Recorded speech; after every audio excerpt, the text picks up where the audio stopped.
عن جابر بن سمرة رضي الله عنه قال: خرج علينا رسول الله صلى الله عليه وسلم فقال: ما لي أراكم رافعي أيديكم كأنها أذناب خيل شمس، اسكنوا في الصلاة. Baik, sekarang kita lanjutkan faedahnya. Kitabul amal fis shalah, hukum bergerak dalam salat. Bagaimana hukum kita bergerak di dalam salat? Al-Imam Al-Bukhari membawakan bab pertama, bab isti'anatil yad fis shalah idza kana min amri shalah.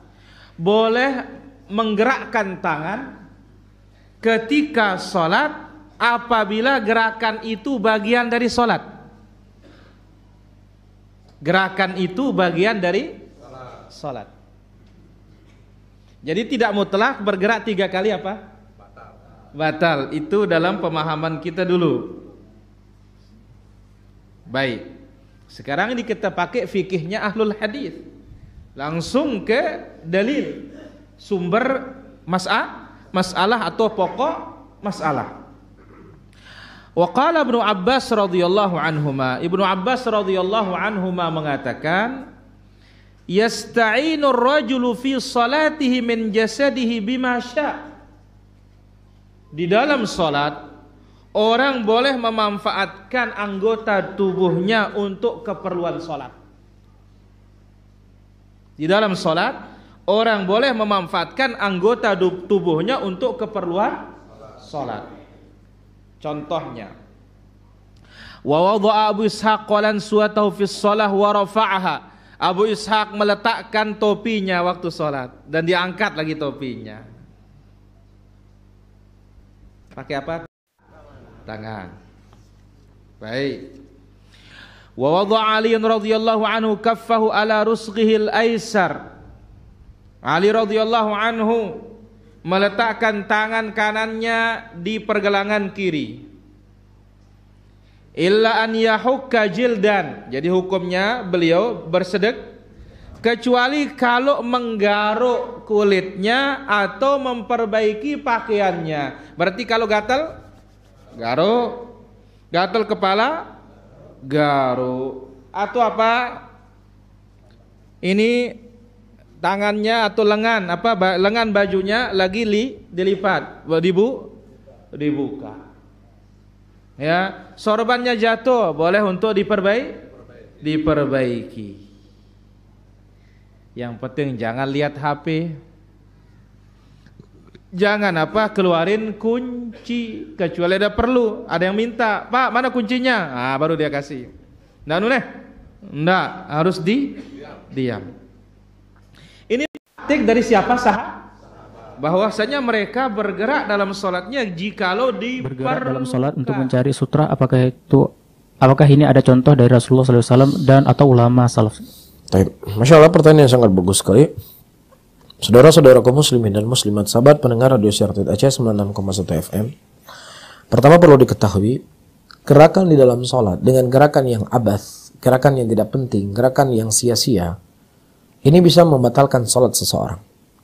Tapi kalau seandainya gerakan tersebut ada maslahat untuk dia bergerak di dalam sholatnya, maka telah terjadi. Di zaman Nabi Muhammad SAW, ketika muslimin pada waktu itu sholat menghadap ke Baitul Maqdis, kemudian terarahkan kemana? Dipindahkan ke Ka'bah. Nah, sebagian sahabat yang waktu itu masih sholat mengarahkan ke Baitul Maqdis, setelah turun ayat, kemudian dia berpaling ke arah Ka'bah. Yang posisi imam berdiri dengannya makmum dan posisi makmum berdiri dengannya apa? Imam. Jelas ya? Nah, kedua hadis ketika Rasulullah SAW menggendong Umamah atau Sumamah ya. Umamah atau Sumamah, dua di antara keduanya. Satu di antara keduanya. Anak kecil yang digendong oleh Rasul, ketika Rasulullah sujud, letakkan. Gerak nggak di sini? Gerakan. Ketika Nabi SAW hendak berdiri, digendong oleh Nabi. Ada gerakan-gerakan, tapi ada gerakan yang itu ada maslahat untuk sholat. Ya. Nah, di antara maslahat untuk sholat, bergeraknya seseorang dalam sholat untuk mencari sutroh. Ya, kalau seandainya sutroh itu tidak terlalu jauh, hanya 1-2 langkah misalnya. Tapi kalau misalnya dari ujung ke ujung, ini bukan lagi sholat, namanya sudah gerak jalan. Ya, hanya 1-2 langkah, maka tidak ada masalah. Telah ternukilkan dari Umar bin Khattab radhiyallahu taala anhu, di mana Umar bin Khattab melihat seseorang yang tidak ada sutroh di depannya ketika dia sholat, diambil lehernya oleh Umar bin Khattab, kemudian dimajukan oleh Umar bin Khattab radhiyallahu taala. Wassalamu ala Rasulillah. Sholat batal jika bergerak terlalu banyak dan dilakukan secara terus-menerus tanpa ada keperluan. Berarti jika bergerak tidak banyak dan tidak dilakukan secara terus-menerus dan ada keperluan, maka tidak batal. Seperti di dalam saf, seseorang maju karena ada kosong, mendekat ke kanan atau ke kiri karena ada kosong, atau mengangkat dan meletakkan bayi, maka ini tidak membatalkan sholat. Wassalamualaikum warahmatullahi wabarakatuh.